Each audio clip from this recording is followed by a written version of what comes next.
इति वकारांताः सुधीर शब्द एक ही दृष्टांत या वकारांतों का और समाप्त कर दिए। अब रेफांत को लेंगे, रांत का दृष्टांत। चतुर शब्द है, रेफांत है,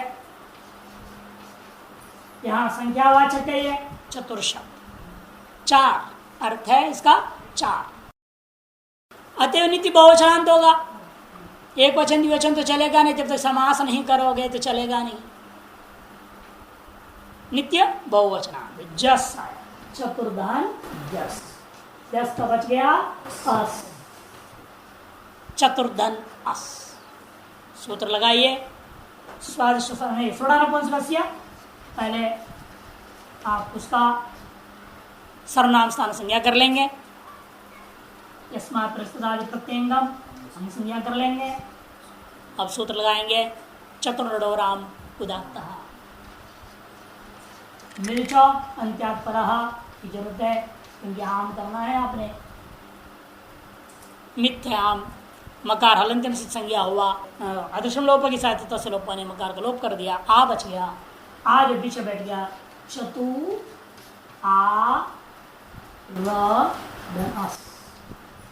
अचों के मध्य में जो अंत्याक्ष है उसे पर में मित बाइटा करता है। अचों के मध्य में अंत्य गौण है, दो अच था चतुर में, एक च में अ, एक तु में उ, अ और उ, इन दोनों में अंत्य उ, उससे पर में बैठ गया आ, और वह उस अंत्य का ही अवय हो जाता है। चतु आ र अस हो गया। ठीक, कोई चीज है स्थानांतरतम की सहायता से ऊ को वा कर दिया। उसके बाद अज्ञन व्यंजनम करेण संयोज्यम, अजीनम व्यंजनम परिण संयोज्यम हो गया। चत्वारस हो गया। फिर सत्कार कर दो, रूप बनेगा प्रथमा के बहुवचन का चत्वारः, चत्वारः, चत्वारः। चतुर्दंशस कोई काम नहीं है, अस को मिला दीजिए। चतुरः, चत्वारः, चतुरः, चतुर्भिः, चतुर्भ्यः, चतुर्भ्यः, वहां भी कोई काम नहीं। भिस भ्यस भ्यस, केवल सकारों को ऋतुसर करना है। उनमें भी भिस भ्यस भ्यस, तीनों में सकार ऋतुसर करने के अलावा और कोई काम नहीं है। चतुर्धन आम, षष्ठी के बहुवचन में काम है। चतुर्धन आम, चतुर्धन आम। कोई सूत्र की प्राप्ति थी नहीं, सीधा सूत्र लगाएंगे। इसलिए षट चतुर्भ्यश्च, षट चतुर्भ्यश्च, एभ्य आमो नुडागम स्यात्, एभ्य आमो नुडागम स्यात्। इनसे आम प्रत्यय को नुट आगम होता है। किनसे? षट संज्ञक शब्दों से। षट संज्ञा करने वाले एक सूत्र तो पढ़ चुके हैं, डतीच, डत्यंता संख्या षट संज्ञा स्यात्। एक और सूत्र आगे आएगा, स्नांता षट। शांत और नाट, मूर्धन्य शकारांत जो शस्वागी शब्द हैं, नांत पंचन सप्तन अष्टन नवन दशन, ऐसा नांत संख्यावाचक है। इनको क्या हो जाएगा? षट संज्ञा होगा। उन शब्दों से पर में जब आम आता है और चतुर, षट चतुर्भ्यश्च, वर्तमान जो शब्द आपका चतुर, इनसे पर में जब आम होगा उसको क्या होगा? नुट होगा। एभ्य आमो नुडागम स्यात्, इनसे पर में आम को नुट आगम हो जाता है। तो यह भी अंग संज्ञा वाला सूत्रों से अंग संज्ञा करना पड़ेगा। यस्मात् प्रस्तुतादि प्रत्यंगम, चतुर की अंग संज्ञा हुई, अनसंचक षट संचक शब्दों से, और चतुर शब्द से आम होने पर आम को नुट हुआ। चतुर धन नाम हो गया, चतुर्धन नाम, चतुर्धन नाम। तो चतुर्धन नाम स्थिति में आप सूत्र आएगा, रसाभ्याम नोणः समान पदे, रसाभ्याम नोणः समान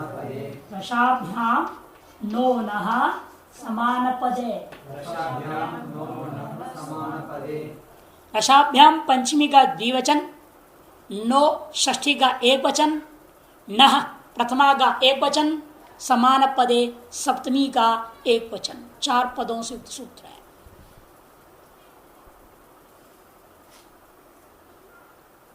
समान पद में अखंड पदे, अखंड पदे का अर्थ क्या होता है? मैंने पदांतर अघटितम पदम अखंड पदम, जो पदांतरों से घटित न हो ऐसे पद का नाम अखंड पद होता है।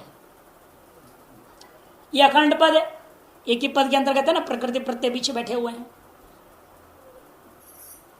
और र के बाद न सीधा व्यवधान नहीं किसी की, ये व्यवधान होता तो हमें लगाना पड़ता अटको पांग व्यवाय पी को, यहां नहीं है वो सूत्र लगेगा क्योंकि यहां व्यवधान नहीं है।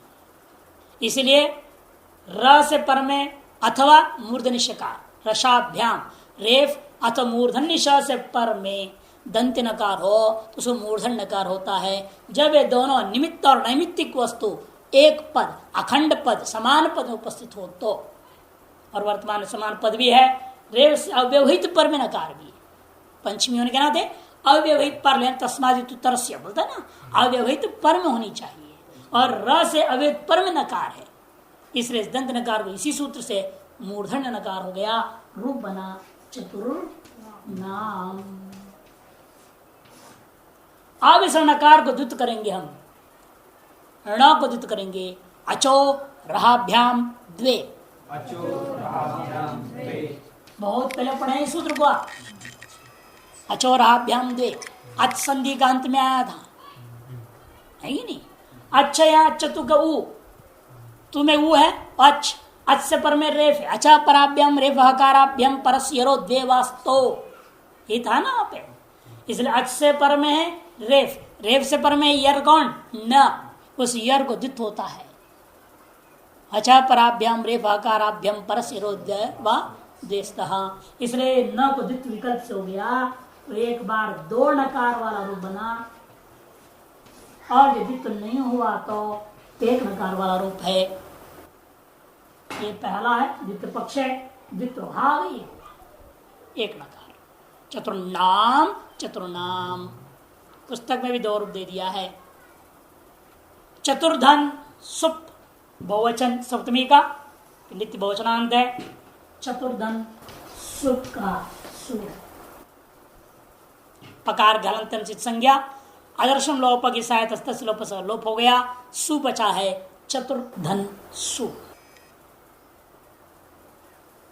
अब इस स्थिति में रेफ को विसर्ग हो सकता था, खरवसानी और विसर्जनीय, खर पर में है स, खर के प्रति रेफ को विसर्ग कर सकते हैं, तब नियम सूत्र लाते हैं रोह सुपी लिखेंगे, इसलिए आप खरवसानी और विसर्जनीय विसर्गे प्राप्त, उसको बाद रहा है रोहो सुपी।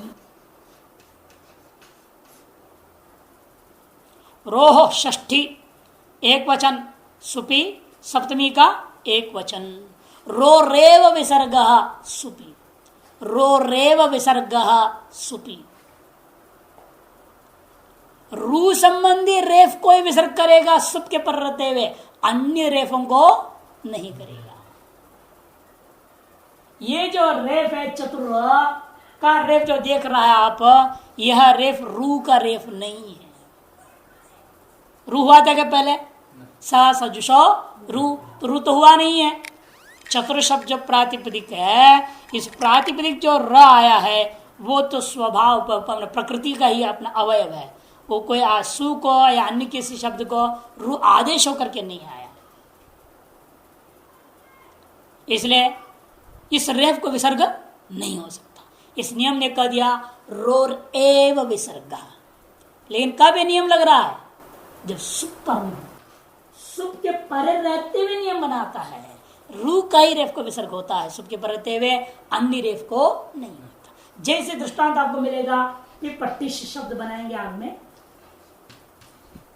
ये पट्टिश स रहेगा, धन सुप का सु है, ये सब हो गया स्वादिष्ट नमस्कार पद संज्ञा है ना, पदांत होगा, पदांत होने से रू हो जाएगा, पठिर धनसु।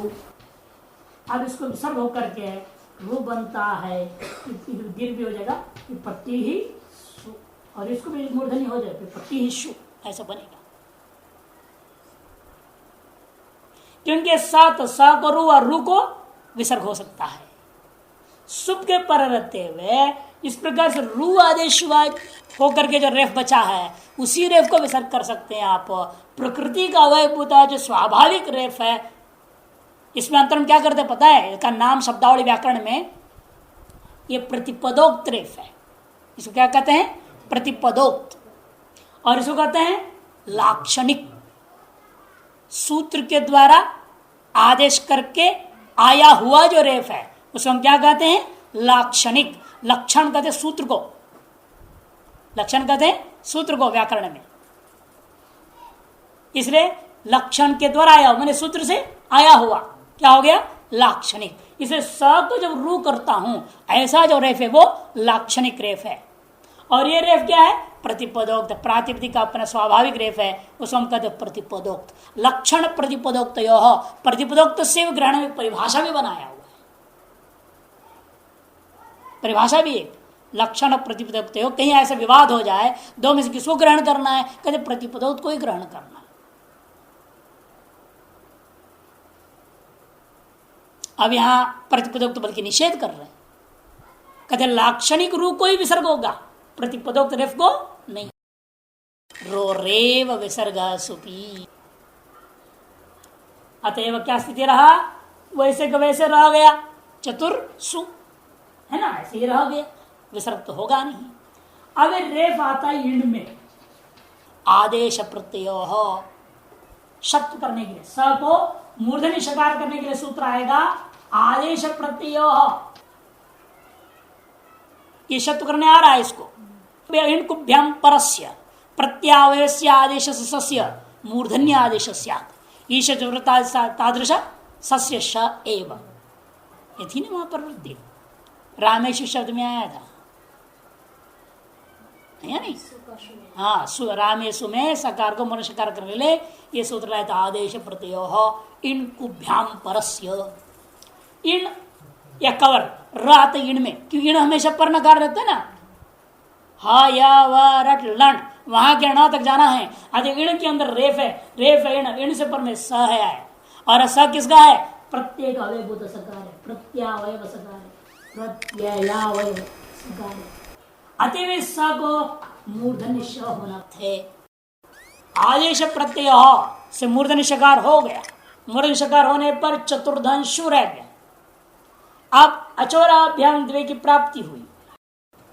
जैसे आपने चतुर्नाम में न को किया ना, किस सूत्र से? अचोराभ्याम द्वे, वो ले आना यहां पर, तब ये सूत्र लगेगा। अचोराभ्याम द्वे सूत्र से द्वित प्राप्त, उसे बांधने के लिए आ रहा है शरोच। क्या अच्छे चतु का ऊ, उससे पर में रे, र और ह में से र है, उससे पर में यर है श, उसको द्वित प्राप्त है। उस द्वित को बांधने के लिए सूत्र आ रहा है शरोच। सप्तम शस्य द्वित्वे प्राप्ति लिखा भी है, शस्य द्वित्वे प्राप्ति शरोची। शरोची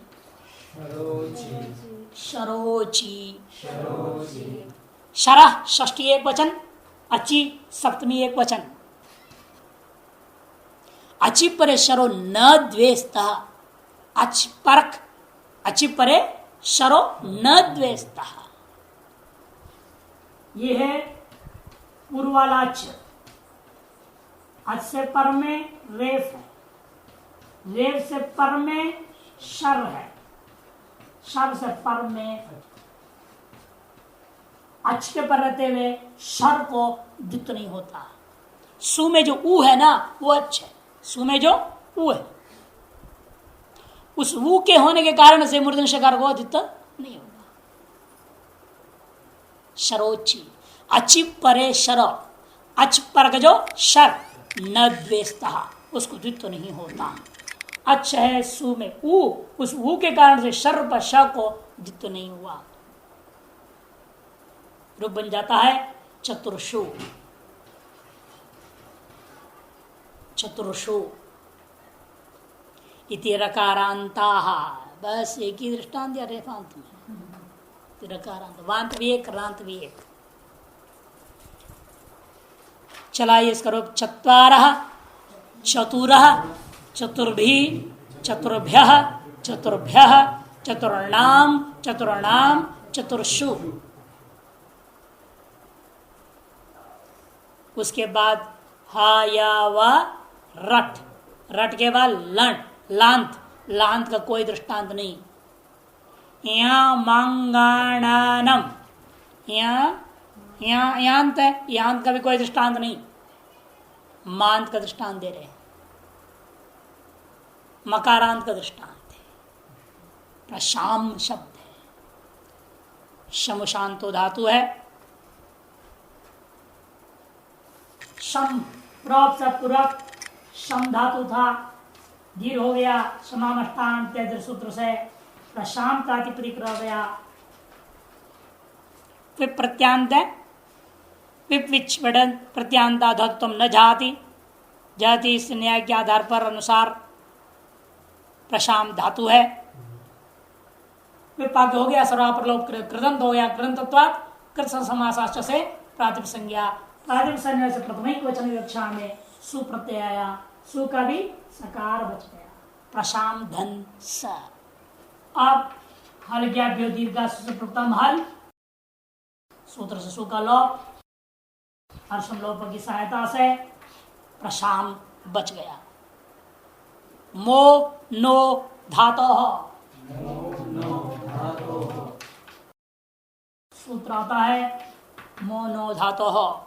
मो षष्ठी एक वचन, नो प्रथम एक वचन, धातो षष्ठी का एक वचन, मोनो धातो। प्रशाम के मकार के लिए क्या हो जाएगा? धातुर मस्य नह स्यात् पदान्ते, धात्वयो भूता जो मकार, उस मकार को दंत नकार आदेश हो जाता है पदांत में। इसलिए इसके पूर्व क्या करना पड़ेगा आपको? सहायक सुप्तिंगंतम पदम सूत्र लगाना पड़ेगा। पद संज्ञा की सहायता से मोनोदास मकार को नकार कर दिया तो प्रशान प्रथमागे वचन का रूप बन गया। प्रशान, प्रशान पद संज्ञा यहां सुप्तिंगंतम से कर लिया आपने। हलादियों में स्वादिश असर्वनाम स्थान से पद संज्ञा होगा।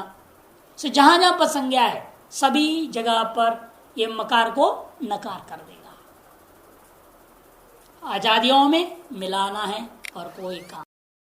प्रशामौ बनेगा, प्रशाम औ है, प्रशामौ प्रशामः, प्रशामम प्रशामौ प्रशामः, प्रशामा प्रशान्भ्याम प्रशान्भिः, प्रशामे प्रशान्भ्याम प्रशान्भ्यः, प्रशामः प्रशान्भ्याम प्रशान्भ्यः, प्रशामः प्रशामोः प्रशामाम प्रशामी प्रशामोह प्रशांतसु।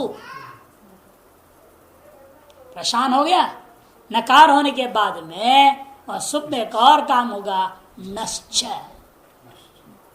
आपने पढ़ा है नश्च, है कि नहीं? वो क्या करेगा? धुट। हाँ, ढासी धुट के बाद नश्च धुट करेगा। नश्च तो धुट करेगा, धुट का क्या रहेगा? तब प्रशांत धनसु था, म को न हो गया मोनो धातों से, और यहाँ पद संज्ञा करने वाला सूत्र कौन था? स्वादिश्वास और नाम स्थाने, मोनो धातु लग गया, नकार हो गया, प्रशांत धनसु नश्च सूत्र लगा। नान पद से पर में है ये नहीं?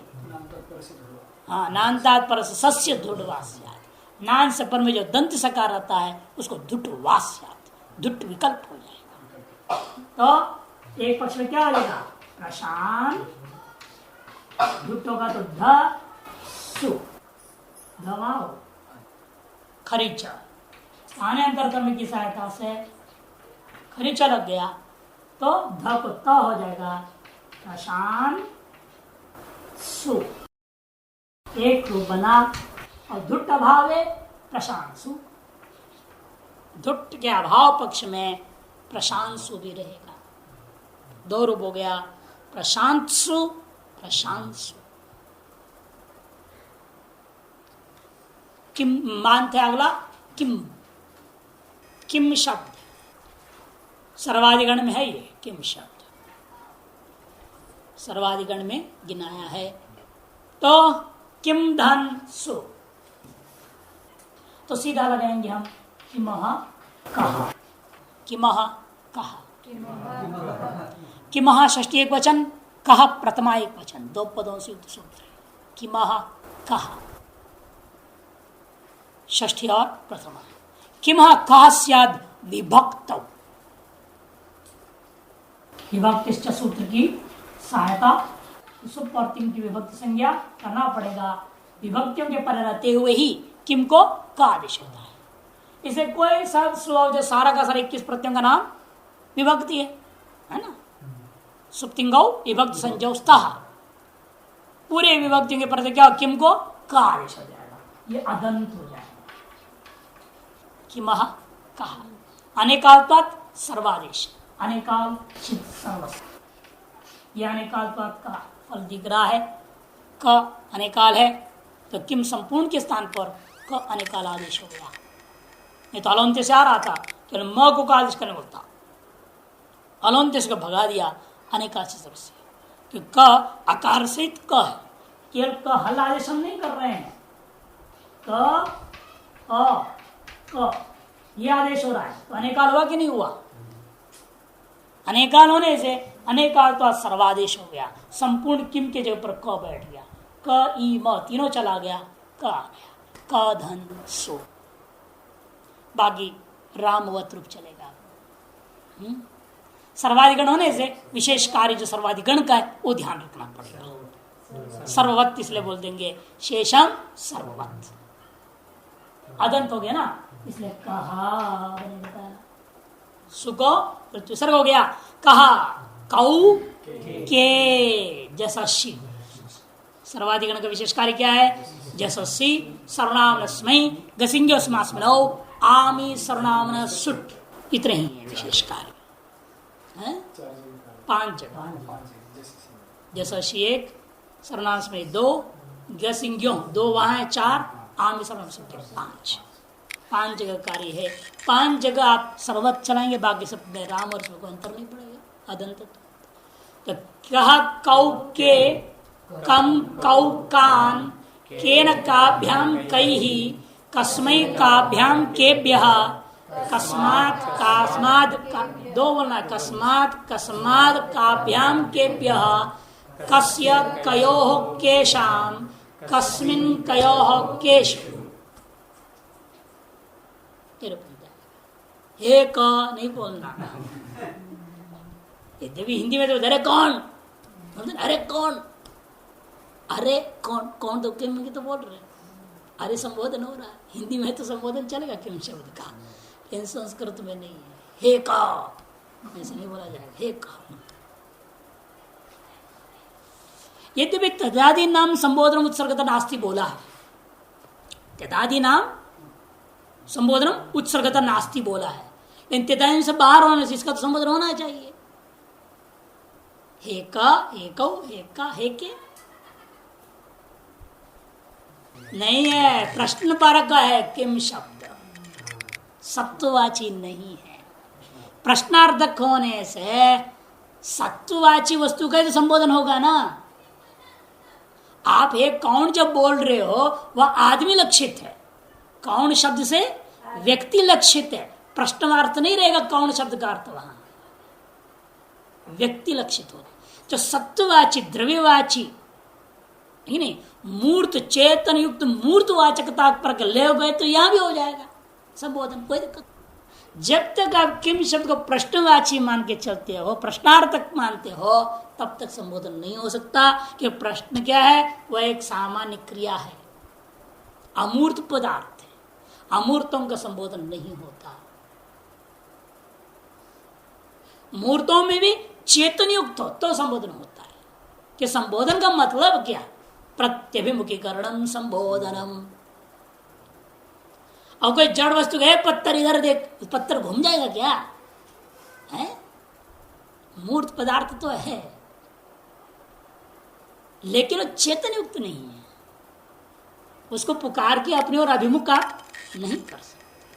इसे चेतन युक्त मूर्त पदार्थ को ही संबोधन किया जा सकता है जब तब अमूर्तों को तो प्रश्न ही नहीं उठता। अतएव किम प्रश्नवाची होने के नाते इसका संबोधन प्रयोग नहीं होता।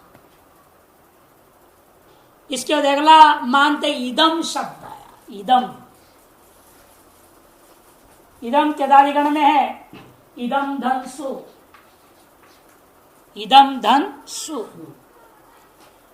प्राप्त हुआ त्यदादीनाम अह, त्यदादीनाम अह प्राप्त हुआ। उसका अपवाद करके म को म आदेश करने वाला सूत्र आ रहा है। इदमो मह, इदमो मह, इदम षष्ठी एक वचन, मह प्रथमा एक वचन, दो पदों वाला सूत्र है।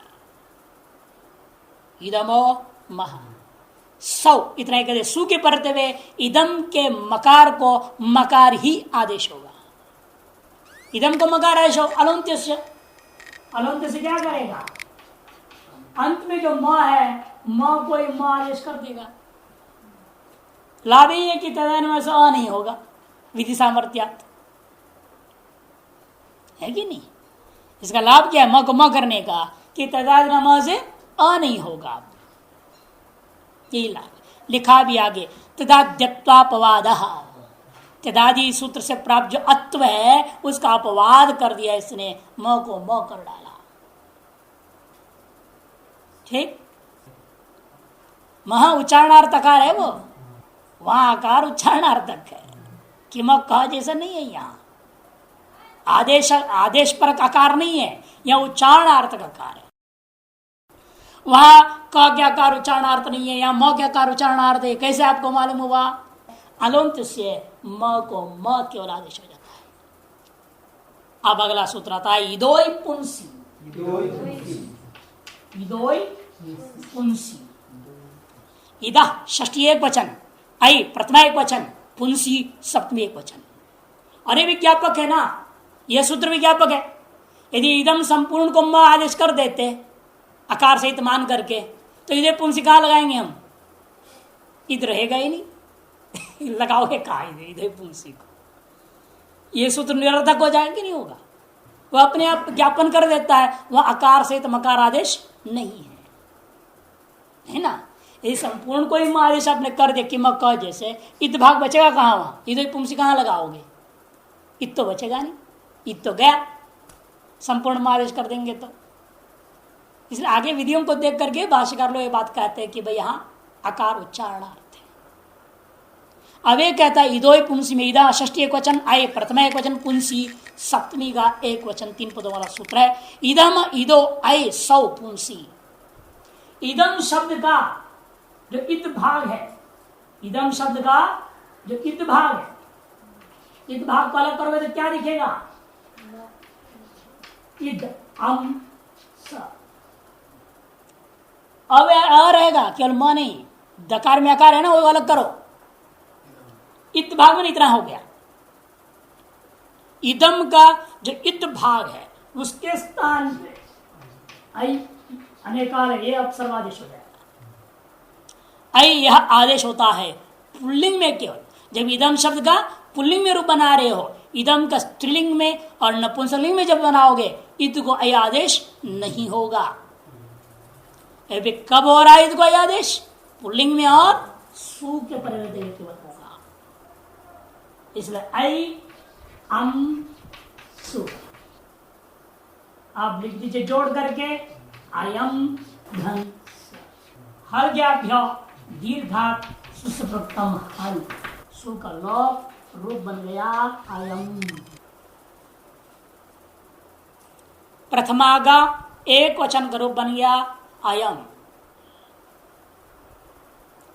इदम धन औ,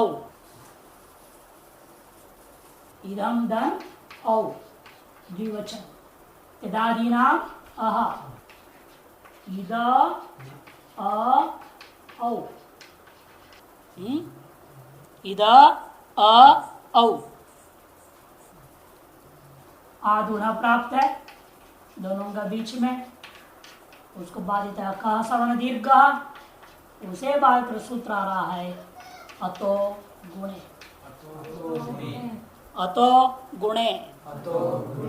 अतः पंचमी एक वचन, गुणे सप्तमी एक वचन। दो पदों वाला सूत्र है।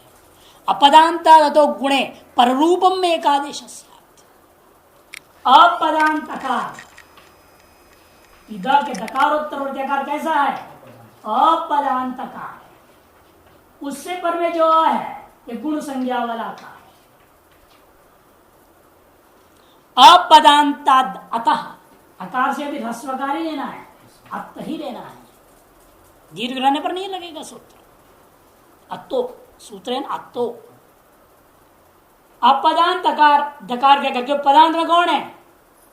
औ है कि सुप्तियंत पद से पद संज्ञा करोगे तो औ की सहित पूरी की होगी पद संज्ञा।